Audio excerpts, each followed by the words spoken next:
திமுக தனிமைப்பட்டுச்சு, அனாதை ஆயிருச்சு அப்படின்னு சொல்றாங்க. அப்படி ஒரு சூழல் இருக்கா? 1,55,00,000 வாக்கு வைத்திருக்கக்கூடிய திமுக எப்படி அனாதையாகும்? 1,34,00,000 வாக்கு வைத்திருக்கக்கூடிய அதிமுக எப்படி அனாதையாகும்? இதனால வாழ்க்கை வந்தபடி இதெல்லாம் பேசிக்கிறாங்க. இது பிஜேபியினுடைய விருப்பம். சிஜேபின்னு ஒரு கட்சி, இன்ஸ்டாகிராம் கட்சி, ஜென்சி கட்சி வந்துருச்சு, காக்ரோச் ஜனதா பார்ட்டி. 3வது அணி அமைப்பதற்கு மிகப்பெரிய வாய்ப்பு இருக்கு. அப்படிப்பட்ட 3வது அணியை அமைப்பதற்கான அனைத்து தலைமை பண்பும் திரு மு க ஸ்டாலினிடம் இருக்கிறது. அப்படி அமையப்படும் பொழுது காங்கிரஸ் தனித்து விடப்படும். காங்கிரஸ்ல RSS ஆட்கள் தான் இருக்காங்க அதிகமா. அவர்களை வைத்துக் கொண்டு பேசாம மோடி என்னுடைய பிஜேபியில இணைந்து விட்டால் ராகுல் காந்திக்கு ஒரு vice prime minister, deputy prime minister பதவியாக கிடைக்கும். இல்லை என்று சொன்னால் பிரைம் மினிஸ்டர் பதவி என்பது காணல் நீராகத்தான் போய் முடியும். விஜய் பிரதமர், ராகுல் காந்தி என்ன இருப்பாரு? தலைவர். இந்தியா கூட்டணி என்ற ஒரு மிகப்பெரிய ஒரு கொள்கை கூட்டணி இன்றைக்கு அல்லு சில்லாக மாறிவிட்டது. இந்தியா கூட்டணியே அல்லு சில்லு தானே. நம்ம தமிழக முதல்வருடைய லாங்குவேஜ் அல்லு சில்லு.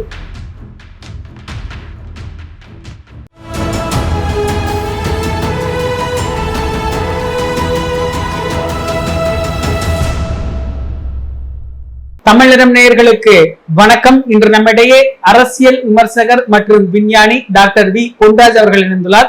சார் வணக்கம். சார் வணக்கம். இந்தியா கூட்டணி இந்த தேர்தல் எல்லாம் 5 மாநில தேர்தல் எல்லாம் முடிந்தது பிறகு இந்தியா கூட்டணியுடைய ஒரு மீட்டிங் நடந்திருக்கு. நிறைய கட்சிகள் பங்கேற்று இருக்கிறாங்க. திமுக இடம் பெறல. எப்படி பாக்குறீங்க சார்?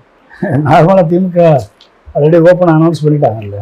இந்தியா கூட்டணியில இருக்கும் பொழுதே முதுகில் குத்தி ஓடிய காங்கிரஸ் பங்கேற்கும் இந்தியா கூட்டணியில் இருக்க மாட்டோம் என்று திமுக தலைவர் அனௌன்ஸ் பண்ணிட்டாரு. அதனால இந்தியா கூட்டணியில திராவிட முன்னேற்ற கழகம் பங்கேற்கவில்லை. எனவே ஆம் ஆத்மியும் பங்கேற்கவில்லை.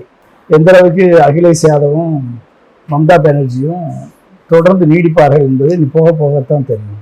இப்போ கிறிஸ் ஓடங்கர் ஒரு இடத்துல சொல்றாரு, சிதம்பரம் ஒரு இடத்துல சொல்றாரு. என்ன சொல்றாருன்னா, இந்தியா கூட்டணியில திமுக இருக்கு, தமிழ்நாட்டுலதான் தாவேகா இருக்கு அப்படிங்கிற மாதிரி சொல்றாங்க. இது என்ன ஒரு குழப்பமான ஸ்டேட்மெண்டா இருக்கு. திமுக இல்லைன்னு சொல்லிட்டாங்க. இவங்க எப்படி திமுக மேல திமுகவை டிச் பண்ணிட்டு போனது காங்கிரஸ் தானே. திமுக அவங்கள மதிச்சு 28 இடங்கள் கொடுத்து ஒரு ராஜ்யசபாவும் கொடுத்து எலெக்ஷன் முடிஞ்ச உடனே ஒரு கட்டசிக்கு கூட பார்க்காம டிச் பண்ணிட்டு போய் தாவேக்கால போய் அங்கம் வகித்து நாங்கள் மந்திரி சபை வேணும்னு அமைச்சரவை பதவியை பெற்று ஒரு ராஜ்யசபாவும் அவங்ககிட்ட ஏமாற்றி வாங்கி இப்படி பதவிக்காக தங்கள் கொள்கை கூட்டணியை முறித்து கொண்டு சென்றது காங்கிரஸ் தானே ஒழிய திமுக கிடையாது. திராவிட முன்னேற்ற கழகம் என்றும் ஒரே நிலைப்பாட்டில் சமூக நீதிக்கு, மாநில சுயாட்சிக்கு குரல் கொடுத்து கொண்டே இருக்கிறது. எனவே அப்படிப்பட்ட ஒரு திராவிட முன்னேற்ற கழகத்தினுடைய நட்பை இழந்தவர் திரு ராகுல் காந்தி. ராகுல் காந்தி தான் அதுக்கு காரணம். அப்போ யாருமே ராகுல் காந்தியை பிரைம் மினிஸ்டர் கேண்டிடேட் அனௌன்ஸ் பண்ணாதப்ப பிரைம் மினிஸ்டர் கேண்டிடேட் அனௌன்ஸ் பண்ணி அவர் பின்னால் நின்றவர் திரு மு க ஸ்டாலின் அவர். அதை கூட மதிக்காம தாவேகா பின்னால் ஓடி சென்று இந்த பதவிக்காக அலைந்தது காங்கிரஸ். அப்போ இவர்களால் எப்படி ஒரு இந்தியா கூட்டணியை அகில இந்திய அளவில் கட்டமைக்க முடியும்? நீங்கள் மத்திய பிரதேசம் கமல்நாத் தோத்தது எதனால? இந்தியா கூட்டணியில அகிலேஷ் யாதவை அகாமடேட் பண்ண முடியாம கூடாதனால. பீகார்ல காங்கிரஸும் லாலு பிரசாத் யாதவ் கட்சி தேஜஸ்வி யாதவ் தோத்ததுனால காங்கிரஸ் கூட்டணியுடைய தில்லுமுள்ளு மற்றும் எதிர்த்து கேண்டிடேட்டை போட்டதுனால. அதே மாதிரி பல்வேறு இடங்கள்ல இவர்கள் துரோகம் தான் இவர்களது தொழிலா பண்ணிட்டு வரும் பொழுது எப்படி காங்கிரஸை நம்பி மற்ற மாநில கட்சிகள் வரும்? எனவே காங்கிரஸ் தன் நிலைப்பாட்டை மாற்றிக்கொள்ளாவிட்டால் கண்டிப்பாக இந்தியா கூட்டணி என்பது ஒரு செல்லா காசான கூட்டணியாக மாறிவிடும். இன்னைக்கு அகில இந்திய அளவில் ஒட்டுமொத்த பிஜேபிக்கு எதிர்ப்பாக ஒரு சிஜேபின்னு ஒரு கட்சி, இன்ஸ்டாகிராம் கட்சி, ஜென்சி கட்சி வந்துட்டு காக்ரோச் ஜனதா பார்ட்டி. ஓகே, அப்போ என்டையர் டைமென்ஷனே, அதாவது கூட்டணியுடைய டைமென்ஷனே மாறுபட போகிறது. அப்போ 3வது அணி அமைப்பதற்கு மிகப்பெரிய வாய்ப்பு இருக்கிறது. அப்படிப்பட்ட 3வது அணியை அமைப்பதற்கான அனைத்து தலைமை பண்பும் திரு மு க ஸ்டாலினிடம் இருக்கிறது. எனவே 3வது அணி அமைவது காலத்தின் கட்டாயம் என்ற நிலைக்குத்தான் அது செல்லும். அப்படி அமையப்படும் பொழுது காங்கிரஸ் தனித்து விடப்படும். பேசாம காங்கிரஸ்ல RSS ஆட்கள் தான் இருக்காங்க அதிகமா. அவர்களை வைத்துக்கொண்டு பேசாம மோடி என்னுடைய பிஜேபியில இணைந்து விட்டால் ராகுல் காந்திக்கு ஒரு vice prime minister, deputy prime minister பதவியாக கிடைக்கும். இல்லை என்று சொன்னால் பிரைம் மினிஸ்டர் பதவி என்பது காணல் நீராகத்தான் போய் முடியும். அதை நம்ம என்னத்தை சொல்ல முடியும்? முன்னாடி இருந்த எல்லாருமே பங்கேற்ற மாதிரி தான் தெரியுது. மம்தா பானர்ஜி இருக்கிறாங்க, அகிலேஷ் யாதவ் இருக்கிறாரு, தேஜஸ்வி அவரு இருக்கிறாரு, இவங்க எல்லாருமே வந்துட்டாங்க. இப்போ புறக்கணித்தது அப்படின்னு பார்த்தா ஆம் ஆத்மி, திமுக ரெண்டு மட்டும்தான் புறக்கணித்திருக்கு. இப்போ நீங்க சொன்ன மாதிரி திமுக ஒரு மூன்றாவது அணி அமையறதுக்கான ஒரு வாய்ப்பு இருக்கா? அப்படி அமைஞ்சா இவங்க எல்லாம் திரும்ப இங்கே வந்துருவாங்களா? இது பாஜகவுக்கு ஒரு பலம் தரக்கூடிய ஒரு நிலையை தானே ஏற்படுத்தும். ஆமா, பாஜகவுக்கு பலம் தான் தரும். இந்தியா கூட்டணி காங்கிரஸை வலுவாக கட்டமைக்க வேண்டிய தேவை இருக்கு. காங்கிரஸ் தான் அகில இந்திய அளவில் பிஜேபிக்கு எதிரான ஒரு கட்சியாக இருக்கணும். ஆனால் அந்த தேவையினுடைய அவசியத்தை ராகுல் காந்தி உணர்ந்திருக்காரான்னு தெரியல. காங்கிரஸை அடிப்படையில் வலுவாக அமைப்பதற்கு உரிய ஆர்கனைசேஷன் ஸ்ட்ரென்த்தை சரி பண்ணி சரியான தலைவர்களை தேர்ந்தெடுத்து சரியான கூட்டணியை தேர்ந்தெடுத்து பயணப்பட வேண்டும் என்பதை தாண்டி பொலிட்டிக்கல் எக்ஸ்பீரியன்ஸியை பயன்படுத்தினா அது அவர்களுக்கே வினையாக போய் முடியும் என்பதுதான் கருத்து. எனவே இன்னும் எலெக்ஷனுக்கு 2029 இருக்கு. அது வரைக்கும் இந்த கூட்டணி ஒழுங்காக வருமா என்பதெல்லாம் கேள்விக்குறி தான்.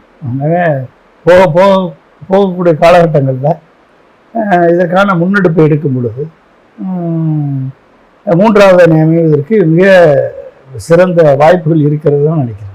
ஆனால் நீங்கள் முன்னமே குறிப்பிட்றீங்க காங்கிரஸ் தனிமைப்படுத்தப்படும் அப்படின்னு. ஆனால் இன்னைக்கு டிவியில் விவாதங்கள்ல ஆகட்டும், நிறைய பத்திரிகையாளர்கள், அரசியல் விமர்சகர்கள் எல்லாம் என்ன சொல்றாங்கன்னா, திமுக தனிமைப்பட்டுச்சு, திமுக அனாதை ஆயிருச்சு அப்படின்னு சொல்றாங்களே. அப்படி ஒரு சூழல் இருக்கா? 1,55,00,000 வாக்கு வைத்திருக்கக்கூடிய திமுக எப்படி அனாதையாகும்? 1,34,00,000 வாக்கு வைத்திருக்கக்கூடிய அதிமுக எப்படி அனாதையாகும்? இதனால வாழ்க்கை வந்தபடி எதாவது பேசிக்கிறேன். இது பிஜேபியினுடைய விருப்பம். திராவிட கட்சிகளை அழிக்க வேண்டும் என்பது பிஜேபியினுடைய விருப்பம், பிஜேபி RSSனுடைய விருப்பம். அதுக்கு தான் விவேகானந்தா இன்டர்நேஷனல் ஃபவுண்டேஷன் இப்போ ஒரு அனலிஸ்ட் கண்டுபிடிச்சு போட்டிருக்காரு. விவேகானந்தா இன்டர்நேஷனல் ஃபவுண்டேஷன் தான் அதுக்கு திங்க் டேங்க் தான். இதுக்கு இந்த அண்ணா ஹசாரே மூமெண்ட்ல இருந்து பல்வேறு கருத்துருவாக்கங்களை உருவாக்கி, பொய்யான கருத்துருவாக்கங்களை மக்கள் மத்தியில் கொண்டு சேர்த்து புது கட்சிகளை உருவாக்கி ஒவ்வொன்றையும் காங்கிரஸை ஒழித்தது. காங்கிரஸை முத்து பாரத் என்றார்கள். டெல்லியில் காங்கிரஸை ஒழிச்சாங்க, பல்வேறு மாநிலங்களில் காங்கிரஸை ஒழிச்சாங்க. தமிழ்நாட்டிலையும் திராவிட கழகங்கள் திராவிட கழகங்கள் இல்லாத தமிழ்நாடு அப்படின்னாங்க. இன்றைக்கு 2 கழகங்களையும் இன்றைக்கு தோற்கடிக்கப்பட்டிருக்கிறார்கள். வெஸ்ட் பெங்காலில் மம்தா பானர்ஜி தோற்கடிக்கப்பட்டிருக்கிறார். கேரளாவில் கம்யூனிஸ்ட் தோற்கடிக்கப்பட்டிருக்கிறது. இருந்த ஒரே ஒரு கம்யூனிஸ்டும் போச்சு. எனவே இதெல்லாம் நம்ம கண்ணு முன்னால் பார்த்து கொண்டிருக்கக்கூடிய சம்பவம். எனவே இது ஒரு திராவிட சித்தாந்தத்தை அடித்தொழிக்கக்கூடிய ஒரு போர். எனவே அந்த போரில் அவர்கள் தொடர்ந்து வெற்றி பெற்று கொண்டிருக்கிறார்கள். இதை மக்களுக்கு புரியக்கூடிய வகையில் எடுத்து உரைக்காதது தான் திமுக அதிமுகவினுடைய. தாங்கள் செய்த நல்ல காரியங்களை மட்டுமே சொல்லியிருந்தால் போதாது. எனவே அது ஃபோக்கஸ் வேற உருவத்தில் ஒருத்தர் உருவாக்கப்பட்டு அந்த உருவத்தின் மூலமாக ஒரு பெர்செப்ஷன் கிரியேட் பண்ணப்பட்டு பெர்செப்ஷனை கிரியேட் பண்ணிட்டே இருப்பாங்க. ஏற்கனவே தொடர்ந்து சொல்லியிருக்கேன், யாருக்கு பக்கம் பெர்செப்ஷன் கிரியேட் ஆகுதோ அவங்க பக்கம் தான் EVM ஒர்க் ஆகும். நான் தெளிவாக சொல்லிட்டு, யார் பக்கம் பெர்செப்ஷன் கிரியேட் ஆகுது? அதிமுக பிஜேபி கூட்டணி பெர்செப்ஷன் கிரியேட் பண்ண முயற்சி எடுத்தாரா அமித்ஷா? முடியலை. அப்போ விஜய் மூலமாக ஒரு பெர்செப்ஷன் கிரியேட் ஆச்சு. அதை கரெக்டாக பயன்படுத்தி விஜயை ஜெயிக்க வச்சுட்டாங்க. ஆனால் விஜய் காங்கிரஸுடைய பிடியில் போய் மாட்டிக்கிட்டாரு. இனிமேல் அவரை காலி பண்ணுவதற்கு தான் இப்போ அண்ணாமலை இறக்கி விடப்பட்டிருக்கிறார். அவர் விஜய் வர்சஸ் அண்ணாமலை என்ற சித்தாந்தம், விஜய் வர்சஸ் உதயநிதி என்ற நிலை மாறி விஜய் வர்சஸ் அண்ணாமலை என்ற பெர்செப்ஷனை உருவாக்கி அதை கொண்டு செலுத்துவார். அப்போ மக்கள் அதை நம்புவார்கள். இங்க ஆனா மாணிக்கம் தாக்கூர் நிறைய சவால் விடுறாரு. காங்கிரஸுடைய தயவுல தான் உதயநிதியே ஜெயிச்சாரு, காங்கிரஸ் தயவு இல்லாம ஒரு நாள ஜெயிக்க முடியுமா? அவர் காங்கிரஸ் ஓட்டு இல்லாம எப்படி ஆயிருப்பாரு? அவர் ராஜினாமா பண்ணுவாரா அப்படின்னுலாம் சவால் விட்டுறாரு. சரி, அப்ப அந்த சவாலை வந்து உள்ளாட்சி தேர்தலில் தனியாக நிற்கட்டும் காங்கிரஸ். 2029 மக்களவை தேர்தலில் தனியாக நிற்கட்டும் காங்கிரஸ். திமுக தனித்து விடப்பட்டுருச்சுல. திமுக தனியாக தான் இருக்கு. இப்போ யாருக்கும் கூட்டணி இல்லை. திமுக தனியாக தான் இருக்கு. நீங்க தனித்து நின்று பாருங்க, நின்று ஜெயிச்சு பாருங்க. மாணிக்கம் தாக்கூர் விருதுநகர் ஜெயிச்சிருவாரா? நான் சவால் விடுறேன், தனியாக நிற்க சொல்லுங்க காங்கிரஸ் சார்பா. மாணிக்கம் தாக்கூர் ஜெயிச்சிருவாரா? திமுக தனியாக நிற்கட்டும், காங்கிரஸும் தனியாக நிற்கட்டும். மாணிக்க தாக்கூர் ஜெயிச்சு எம்பி ஆகிடுவாரா? வெட்டி பேசி இது மாணிக்க தாக்கூர் மாதிரி ஆளுங்க தான் வந்து காங்கிரஸை ஒன்றும் இல்லாமல் அழிக்கக்கூடிய sleeper cell. BJP RSS sleeper செல்லே வந்து ராகுல் காந்தியை வந்து பிரைம் மினிஸ்டர் பதவியை ஏற்க விடாமல் ராகுல் காந்தி வந்து பிரைம் மினிஸ்டர் மெட்டீரியல் என்ற நிலையை மாற்றி அவரை வந்து விஜய் பின்னால் போகக்கூடிய ஒரு சாதாரண காங்கிரஸ்காரன் மாதிரி ஆக்கி அவரை வந்து லோ லெவலுக்கு டவுன்கிரேட் பண்ணது இந்த மாணிக்கம் தாக்கூர் மாதிரி ஆளுங்க தான். அவங்கெல்லாம் வெட்டி பேச்சு விருதா பேச்சுக்கெல்லாம் வந்து பதில் சொல்லிட்டு இருக்க முடியுமா? புள்ளி விவரங்கள் இருக்கு, எவ்வளவு ஓட் பர்சன்டேஜ் எல்லாமே நம்ம கணக்கு இருக்கு. எங்க தயவுல தான் ஜெயிச்சோம் அப்படின்னு அவர் சவால் விட்டுறது, பொது வழியில பேசுறது, தமிழ்நாட்டுடைய காங்கிரஸ் முகம் மாணிக்கம் தாக்கூர் அப்படிங்கிற மாதிரி அவருடைய பிரஸ் மீட்டு, தினமும் செய்தியாளர்களை சந்திக்கிறது, இது எப்படி புரிஞ்சுக்கிறது? என்ன மாதிரி நகர்வுல காங்கிரஸ் போறாங்க? ராகுல் காந்தி இதெல்லாம் எப்படி அனுமதிக்கிறது? அது அவரை சுத்தி இருக்கக்கூடிய ஒரு ஆர்எஸ்எஸ் கேங் இருக்கு. பிரவீன் சக்கரவர்த்தி யாரு? அவரை சுத்தி இருக்கக்கூடிய கேங்கை பார்த்தாலும் உங்களுக்கு தெரியும். கிரீஷ் சோடங்கர் யாரு? கோவால காங்கிரஸை வச்சவர் தான் கிரீஷ் சோடங்கர். தமிழ்நாட்டில் காங்கிரஸை வச்சவர் கிரீஷ் சோடங்கர், பிரவீன் சக்கரவர்த்தி. அப்போ இவங்க பின்னால சுற்றக்கூடிய மாணிக் தாக்கூர் எப்படி இருப்பார்? அவர் மாணிக் தாக்கூர் முகம்னா இது வரைக்கும் ஒரு போராட்டமாவது பிஜேபி அகைன்ஸ்டாக நடத்திருக்காரா மாணிக் தாக்கூர்? இங்கே நடத்த சொல்லுங்க பார்ப்போம். இப்போ அவர் தனித்து தானே இருக்காங்க, தாவக்காக தானே இருக்காங்க. எங்கள் பிஜேபி அகைன்ஸ்டாக தமிழ்நாடு முழுக்க ஒரு போராட்டத்தை நடத்த சொல்லுங்க. அப்போ என்ன, அதாவது வந்துங்க, இவங்களுக்கெல்லாம் மீடியா வெளிச்சம் இருக்குது. மீடியா வெளிச்சத்துலேயும் ராகுல் காந்திக்கு நெருக்கமாக இருக்கின்ற ஒரு காரணத்தை வைத்துக்கொண்டு இதெல்லாம் சில்லறைகள் சிதறும்போது சத்தங்கள் எழுப்பப்படும். இப்போ சில்லறைகள் சிதறும்போது சத்தங்கள் எழுப்பப்படும். அந்த சத்தங்கள் வந்து அந்த சில்லறை ஆடி அடங்குற வரைக்கும் தான் அது இருக்கும். ஊழல் ஒளிஞ்சிருச்சுன்னு சொல்றாரு சார். இத்தனை வருஷம் தமிழ்நாட்டில் இருந்த ஊழல் ஒளிஞ்சிருச்சா சார்? ஊழல் இல்லாத ஒரு தமிழகம் உருவாகி இருக்கு அப்படிங்கிறாரு. இவர் தான் பார்த்தாரு. அப்படி இருக்கா சார்? அப்படி நடந்து இவர் தான் பார்த்தாரு. எந்த துறையிலுமே ஊழல் இல்லைங்களா? எந்த துறையும் ஊழல் இல்லை. நல்லதான், பெரிய விஷயம். ஊழல் ஒழிச்சாச்சு அப்படின்னா பேசாம ராகுல் காந்தி வந்து விஜய்க்கு சப்பார்டினேட்டா சார்னு சொல்லுவாங்க. ஏன்னா விஜய் தான் ஊழல் ஒழிச்சிருக்காரு. ராகுல் காந்தி வந்து விஜய்கிட்ட கத்துக்கணும்.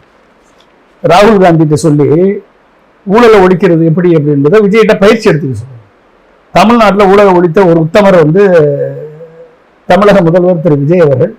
எனவே ராகுல் காந்தி, சோனியா காந்தி, மல்லிகார்ஜுன கார்கே, பிரியங்கா காந்தி எல்லோரும் வந்து விஜயிடம் வந்து ஒரு வாசம் பயிற்சி எடுத்துக்கொண்டு எப்படி ஊழலை ஒழிப்பது என்ற வந்து ஒரு சகல வித்தைகளையும் கற்றுக்கொண்டு செல்வதற்கு பண்ணாருன்னா உண்மையிலே இந்தியா முழுக்க ஊழலை ஒழிக்கலாம்ல. அது செய்யலாம். எப்படி சார், எப்படி இந்த கூட்டணி கணக்குகள் என்ன மாதிரி போகும்? எப்படி கூட்டணி அமையும்னு எதிர்பார்க்கலாம் சார்? இங்க எல்லாமே வந்து பிஜேபிக்கு ஆதரவாக தான் எல்லாருமே செயல்படுறாங்க. அப்போ தனக்குள்ள அரசியல் கணக்குகளை தன் பக்கத்தில் இருப்பவர்களுக்கு எம்பி பதவிக்காக, எம்எல்ஏ பதவி வாங்கி கொடுப்பதற்காக கூட்டணிகளை முறித்து கொண்டு செல்லக்கூடிய ஒரு சூழல்லாம் வந்து இவர்களெல்லாம் வந்து ஒரு கொள்கை வழி நிற்பவர்கள் அல்ல. பதவிக்காகவும் படத்திற்காகவும் தங்களை நிலைமாற்றிக் கொள்ளக்கூடிய பச்சோந்திகளாக காங்கிரஸ் இருக்கும் வரை நீங்கள் வந்து இந்தியா கூட்டணி என்ற ஒரு மிகப்பெரிய ஒரு கொள்கை கூட்டணி இன்றைக்கு அல்லு சில்லாக மாறிவிட்டது. இந்தியா கூட்டணியே அல்லு சில்லு தானே. நம்ம தமிழக முதல்வருடைய லாங்குவேஜ் அல்லு சில்லு. அப்போ அல்லு சில்லாக மாறிவிட்டது. அவ்வளோதான், வேற என்ன. இப்ப திமுக இல்லாத ஒரு இந்தியா கூட்டணி வலிமை பெறாது அப்படிங்கிறதா நிதர்சனமா? அவருடைய ஸ்டாலின் அவர்களுடைய குரல் தான் அங்க ஓங்கி இருந்தது. அவர் தான் பிரதமரா ராகுல் அறிவிச்சார். இதெல்லாமே ராகுல் காந்திக்கு தெரியும் தானே. அப்படி இருந்தும் தாவேக்கா மாயை இல்ல தாவேக்கா தான் ஒண்ணு ஜெயிக்க வைக்கும்னு நினைக்கிறாங்க. திமுக கூட்டணி 10 எம்பி சீட்டு கொடுத்துச்சு. பார்ப்போம் தாவேக்கா கூட்டணி எத்தனை எம்பி சீட்டை வந்து காங்கிரஸ் கொடுக்குதுன்னு பார்ப்போம். 40க்கு 20 வாங்கிருமா? அவங்க பிரதமர் ஆகிடுவாங்கன்னு சொல்லிட்டு இருக்கிறாங்க தாவேகா.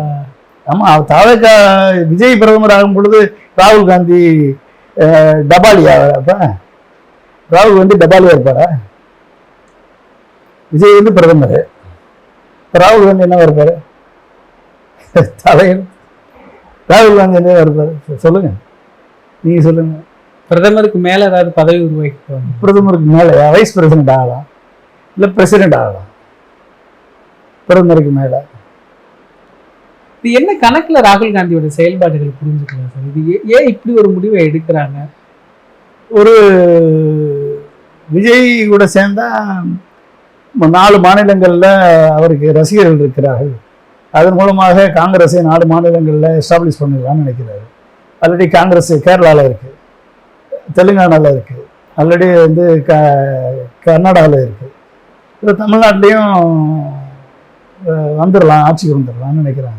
அது மட்டும் இல்லாமல் ஏன்னா பேன் இந்தியா ஸ்டார் அவர், அதனால வட மாநிலங்கள்லையும் விஜய்க்கு செல்வாக்கு இருக்கும் அப்படின்னா அதை பயன்படுத்தி வந்துட்டா, அப்படி ஏதாவது ஊழலை ஒழித்த ஒரு தமிழக முதல்வர் திரு விஜய் வந்து பிரதமராகும் பொழுது ராகுல் காந்தி வந்து அவரிடம் வந்து டெப்டி பிரைம் மினிஸ்டர் கூட சேருவதற்கான வாய்ப்புகள்லாம் இருக்கு. இதை வந்து மாணிக் தாக்கூர் வந்து ஃபெசிலிட்டேட் பண்ணுவார்.